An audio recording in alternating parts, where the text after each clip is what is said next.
This is why they don't want you to watch until the end, and you're about to understand why. In the first still frame, the Empire looks calm from above: roads, ports, granaries, and garrisons linked like a perfect machine, yet the narrator warns that perfection can hide fragility when everything depends on the center.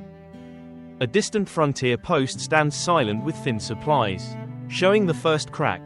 Expansion creates obligations that multiply faster than any treasury can refill. In a city office, clerks freeze over blank tablets and sealed packets, hinting that decisions travel slowly, and delays begin to feel normal, until they become fatal. A customs checkpoint shows merchants halted behind ropes while fees stack in small piles. The story introduces the habit of extracting from movement instead of protecting it. A granary line forms in stillness, bowls raised like petitions. The narrator frames hunger as political when survival becomes permission rather than productivity. Soldiers wait by a pay table with thin token piles. The audience senses loyalty becoming transactional, and discipline turning into negotiation. A rural village appears half empty, fields untended. The story explains how pressure on farmers triggers flight, and flight shrinks the food base that sustains everything. In a port, cranes stand idle while inspectors weigh crates. Commerce retreats when every corridor becomes a toll booth controlled by anxious hands. A workshop lane shows unused tools and shuttered stalls. The narrator links heavy burdens and unstable rules to the slow death of production.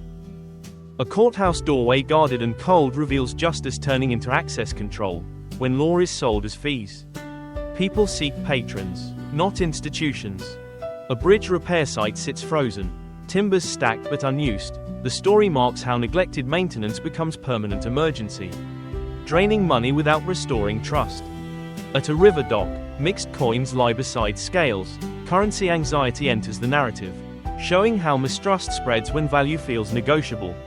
A parade avenue stands empty around unfinished monuments. Spectacle remains funded while daily systems weaken, and the Empire begins choosing appearance over resilience. In a waterworks yard, cracked channels and ration jars show invisible infrastructure failing. The narrator warns that collapse often starts underground, not on battlefields. A caravan road checkpoint throttles movement. Overlapping collectors imply fragmented authority, where rivals harvest the same travelers and unity begins to splinter. A coastal watchtower with an empty signal platform shows slow communication, without reliable coordination. Provinces start acting first and reporting later. In a garrison room, confiscated goods pile neatly. The story turns darker as soldiers compensate themselves when pay fails, and civilians learn fear at home. A grain convoy yard appears organized yet brittle. Central control makes the system efficient but fragile, vulnerable to storm, raid, or corruption at one choke point. A market hall has more empty stalls than stocked ones. The narrator describes a shrinking economy where the state squeezes harder and gets less in return. A burial road outside the city hints at repeating crises. Emergency distribution becomes routine, and routine emergencies grind labor, faith, and productivity down. A council chamber splits into two frozen factions. Rival token piles show governance as competition, not service, and decision-making becomes a resource war. A mountain pass outpost guards too many corridors. Thin defenses invite raids, and every raid forces harsher extraction inside, accelerating the spiral. A villa district receives guarded carts while a ration line grows nearby. Inequality widens, and elites detach from shared burdens, weakening civic loyalty. In a shipyard, a half-built hull rests like a promise unpaid. Defense projects expand while trade contracts, turning protection into a financial sinkhole. A rural granary shows fewer sacks each season. The narrator explains the feedback loop. Harsher requisitions cause flight. Flight reduces harvest. Shortages deepen control. In a strategy room, a route model sprawls into overwhelming complexity. The story names the central danger, an empire too large for institutions now hollowed. A mine entrance shows enforced quotas. Extraction rises as a substitute for growth, and resentment grows where communities feel treated as machines, not partners. A flooded street with failing drainage shows public works neglected. Health and order decline together when basics collapse and only enforcement remains reliable. A dock becomes a guarded funnel. Layered tolls slow trade until merchants avoid official routes. and the state unintentionally trains people to bypass it. A frontier village square empties. The narrator emphasizes how rural collapse destroys food, taxes, and recruits, the three pillars the center cannot replace quickly. In a quiet archive hall, records sit behind guards, expertise becomes political property, and competence is sacrificed for loyalty, breeding administrative blindness. A training yard holds fewer soldiers than it should. The empire still looks strong, but the empty space reveals manpower failing quietly beneath symbols. A vineyard region grows wild between posts. The land is still there, yet labor is missing, because pressure made departure more rational than endurance.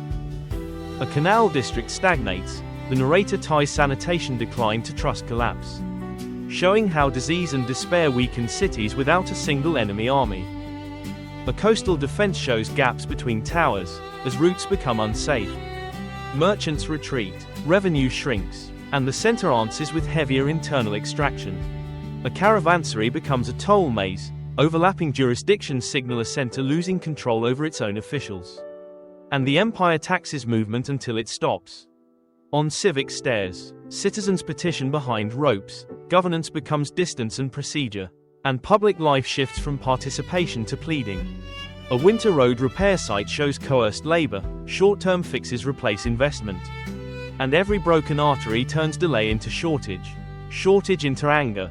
A charitable compound is taxed and monitored. The story shows community buffers weakened, so crises hit harder because fewer independent supports remain. A mint produces mixed-color coins. Debasement enters as a quiet confession of overreach, and money itself becomes another unstable promise. At an estate gate, exemptions are negotiated, privilege spreads, public obligation shrinks, and unity dissolves into private arrangements guarded by private force. A shrine road checkpoint charges passage. Even shared spaces become extraction points, and cohesion thins as every interaction feels like a transaction with power. An announcement scene freezes in uncertainty. Emergency decrees replace transparent policy. Rumor replaces trust, and provinces begin improvising their own survival plans. The strategy hall returns, heavier and darker. The narrator repeats the thesis forming beneath every scene. Centralization and overextension force coercion when capacity fails. The first act closes on the silent map room, where routes look perfect yet burdens feel unbearable, setting up the question, when the machine runs on fear and fees, how long before it breaks? The next still frame opens on a scorched suburban belt outside a major city, and the narrator explains that unrest is not a sudden storm. It is the predictable weather of a system that manages pain with force instead of repair. A field table holds an unlabeled plan and a folded route map, and the silent offices show how governance becomes crisis coordination, not long-term rebuilding. A ration table nearby has thin piles of tokens, and the story points out that scarcity has become the empire's daily language, spoken through permission. The scene shifts to a hilltop signal station with an empty platform. Messages move, but slowly, and the empire begins losing time, the one resource it cannot tax back. Couriers wait beside horses, dispatch packets sealed and still. The narrator notes that when reaction speed fails, provinces learn to act first, obey later. In a warehouse quarter, sparse crates sit behind chained doors, and the audience sees the economy shrinking into guarded rooms rather than open markets. Merchants stand behind ropes as inspectors weigh goods, and layered fees appear again, evidence of authorities competing inside the same state. A guarded side entrance hints at smuggling. The story explains that black markets are not moral failures but engineered outcomes of choke points and desperation. A coastal barrier shows cracked blocks and delayed repairs. The narrator ties environmental shocks to administrative weakness, where storms become political disasters. Citizens wait with empty buckets, and the stillness shows that basic needs are no longer guaranteed, only controlled. A recruitment square appears with wide empty space. The narrator describes how civic incentive collapses when pay, safety, and trust disappear together. Gear piles remain neatly arranged, but applicants are few. Symbols stay polished while human willingness fades. In a garrison payment room, soldiers cluster around thin token piles. The story darkens as shortages pull the army toward coercion. Civilians stand behind a rope barrier holding contributions. The narrator calls this the inversion of legitimacy, society feeding the sword that threatens it. Confiscated goods sit stacked in a corner. The still frame suggests how temporary abuses become routine compensation. A rural courthouse facade shows a guarded door and anxious villagers. Public law becomes inaccessible. And private power steps into the vacuum. Estate guards and wagons appear beside the court. And the narrator explains that when protection is private, unity becomes fiction. A winter riverbank camp shows displaced families clustered in stillness. The story emphasizes population loss as structural collapse, not just tragedy. Rations are measured by tokens, and the empire becomes a manager of scarcity instead of a builder of stability. The mint returns with mixed color coins and calibrated scales. Debasement becomes a quiet confession that expansion costs more than the system can honestly pay. Merchants hesitate. Frozen with bundles, the narrator notes that when money loses credibility, cooperation becomes expensive and slow. A harbor gate shows cranes idle and boats distant. Trade is no longer confident. And confidence is the empire's invisible backbone. Inspectors weigh goods at layered toll tables. The story shows how bureaucracy can strangle an economy more effectively than an enemy fleet. An urban breadline appears outside shuttered shops. The narrator explains that dependence grows when wages vanish and tokens replace pay. Guards control intersections, and hunger becomes a security problem. The state's relationship with citizens shifts from partnership to containment. A mountain pass checkpoint charges for crossing. Too many corridors and too few resources make defense symbolic, not real. A collapsed watchtower scaffold sits in the distance. The story points out that neglect is not neutral. It invites pressure and multiplies costs later. A council chamber splits again into rival piles. The narrator names the slow poison, factional competition becoming normal governance. Couriers wait outside with sealed packets. Decisions stall. And the empire's size becomes a disadvantage when unity is missing. In a palace corridor, carts of records and instruments stand ready to move. Knowledge is centralized, but competence is disrupted in the process. Guards block doors. The narrator explains that when expertise is treated as a threat, errors become policy. A strategy hall returns with a sprawling route model. The story links complexity to fragility when institutions are hollowed and everything relies on personal control. Outside, smoke plumes rise over the skyline. The empire's crises are now internal and recurring, not occasional. A quarry shows coerced labor building prestige foundations. The narrator warns that monuments cannot substitute for repaired roads, water, and trust. Unfinished stone stands like a promise the system cannot keep. Resources drain into image while necessities decay. An estate lane shows private exemptions and guarded wagons. Inequality becomes operational, not just moral, as burdens shift downward. Villages wait at ration tables with fewer tokens. The story shows how resentment grows when sacrifice is unequal and enforced. A shipyard holds a half-built hull and idle merchant boats. Defense spending rises as trade shrinks. A classic exhaustion spiral. Officials measure funding with weights and pouches. The narrator explains that overreach forces the state to spend on threats created by its own weakness. A rural granary line lengthens while stacks shrink. The empire tries to control hunger instead of restoring productivity, deepening the feedback loop. Farmers hold broken tools. The narrator notes that when agriculture collapses, the center loses food, taxes, and recruits at once. The map room returns with gaps in the route model. Stones removed symbolize broken connections, corridors that no longer function as one system. Officials stand at the edges holding dispatch packets. Messages now travel into separate worlds rather than a single unified state. Imperator Cornelius stands alone.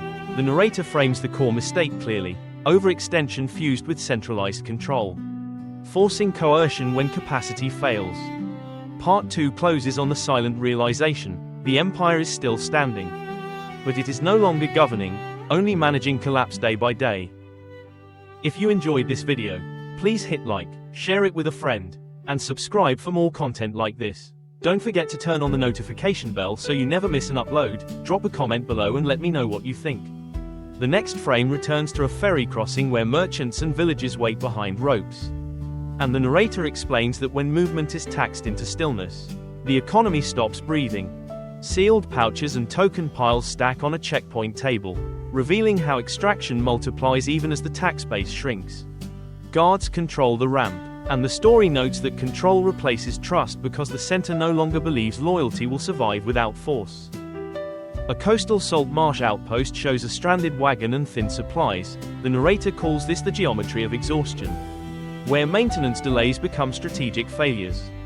Gaps between coastal towers appear on a route model, and the stillness implies that insecurity spreads quietly, route by route.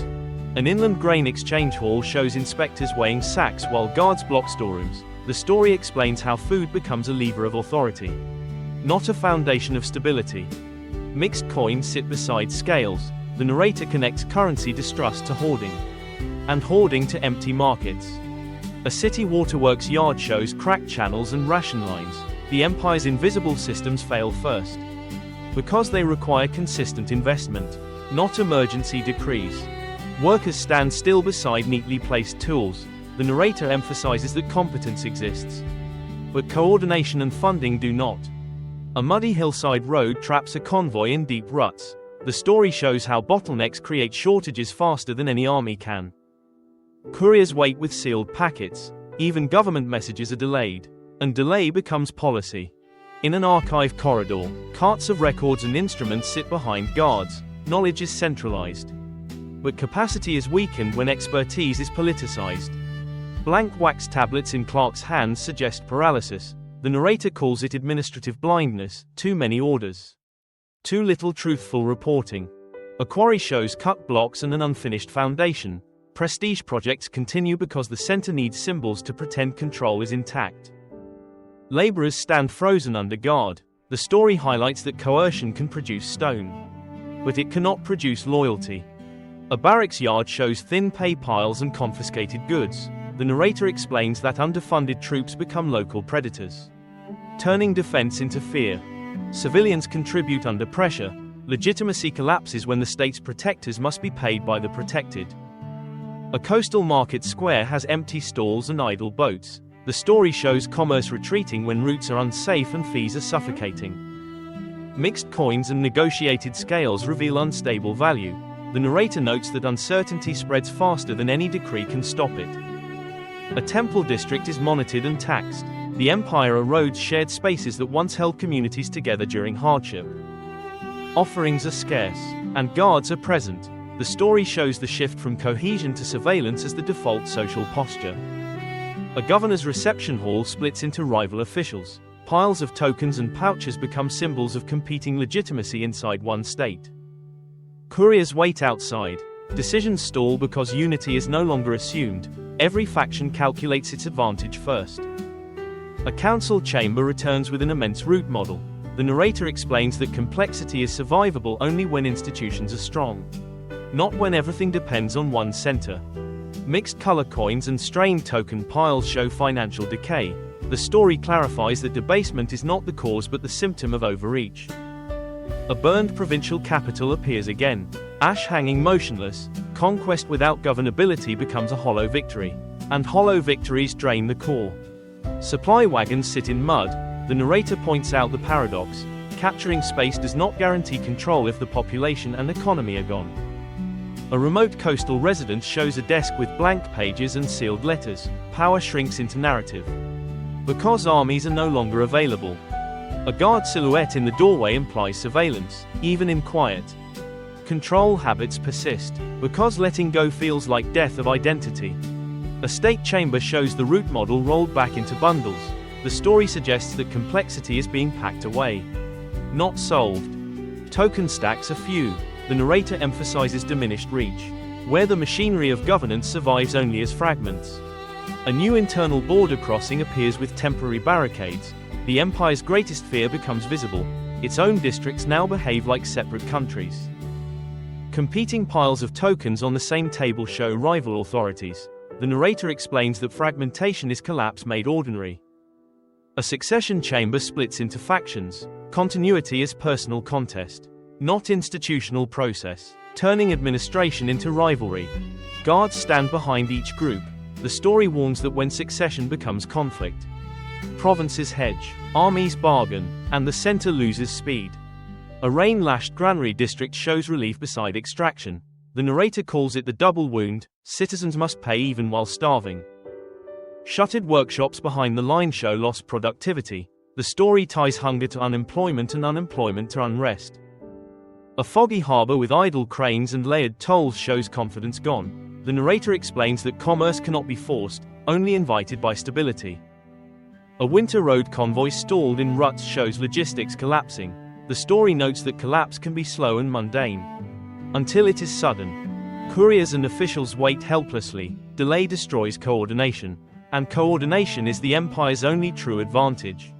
A garrison yard shows confiscated goods and thin pay piles. The narrator emphasizes the final inversion: army and people become enemies sharing one border. A treasury annex shows mixed coins and guarded chests. Money loses meaning, and cooperation becomes impossible without coercion. An estate boundary shows exemptions and private guards. The story explains how public identity dies when private arrangements replace shared obligation. A civic hall shows permits and fees replacing public service. The narrator calls it governance as gatekeeping, where citizens become applicants, not members. Part 3 ends on the image of weary soldiers by a field table and thin supplies. The empire is trapped by its own mistake, overextension and centralized control that hollowed institutions until every shock became irreversible. The final act opens at a dusk battlefield margin, not with motion or combat, but with damaged wagons and scattered supplies.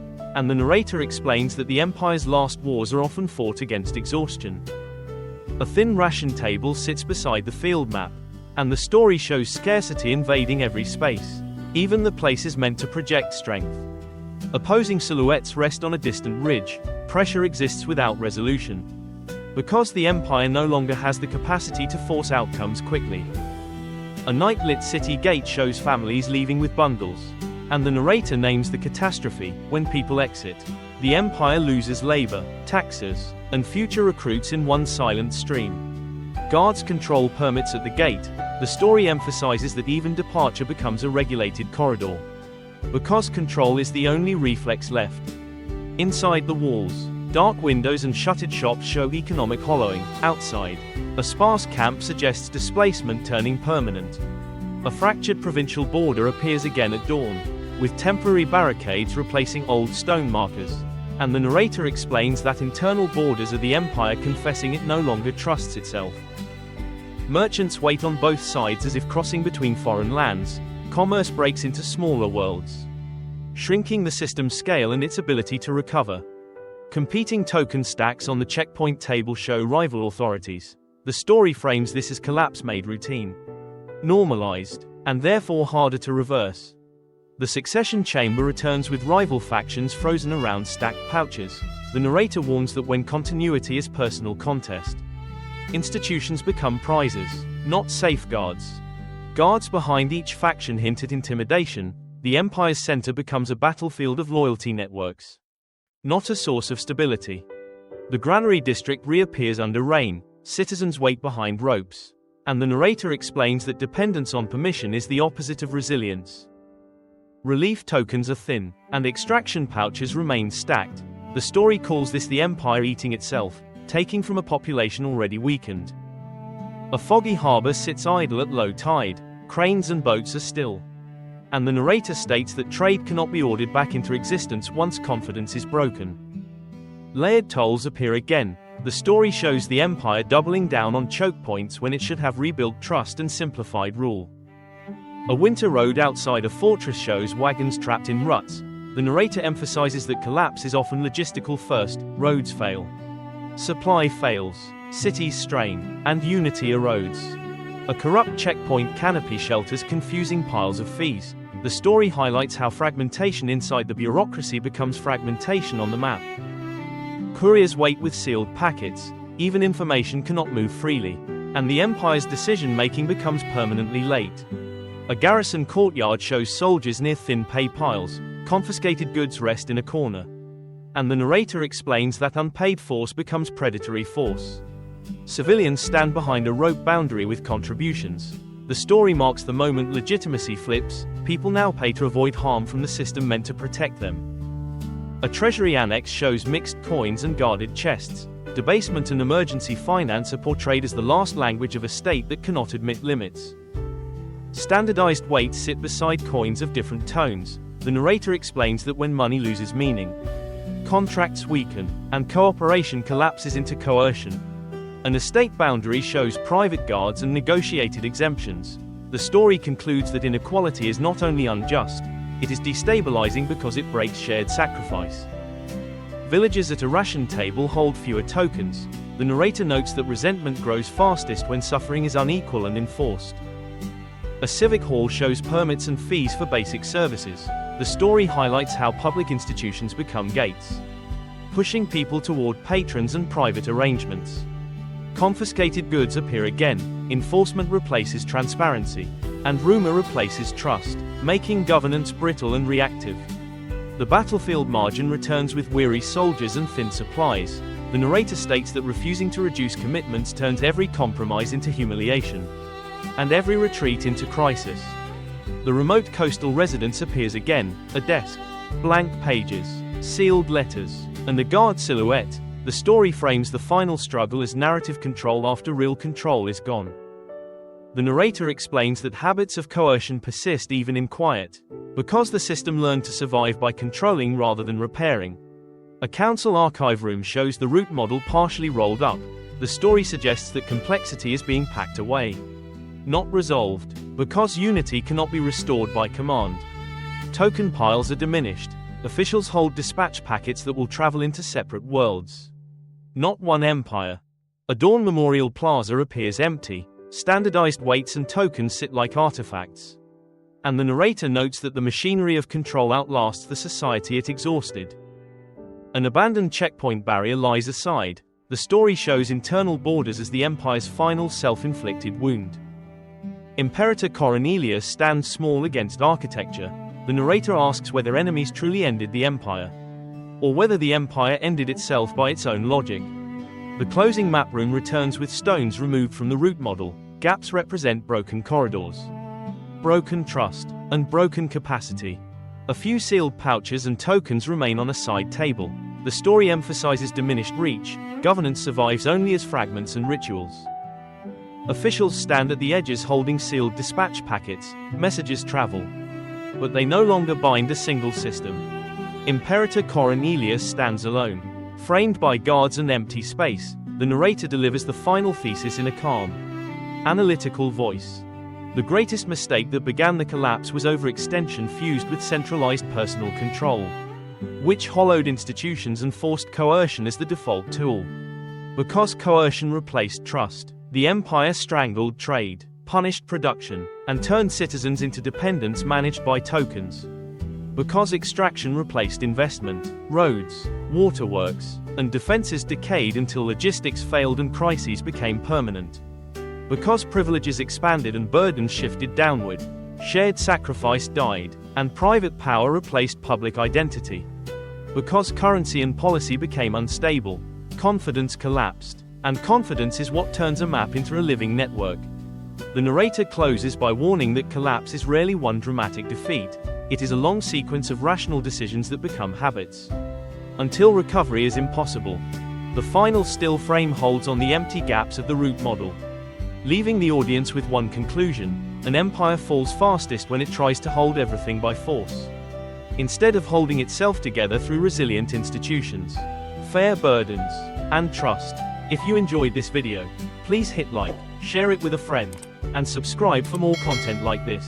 Don't forget to turn on the notification bell so you never miss an upload. Drop a comment below and let me know what you think.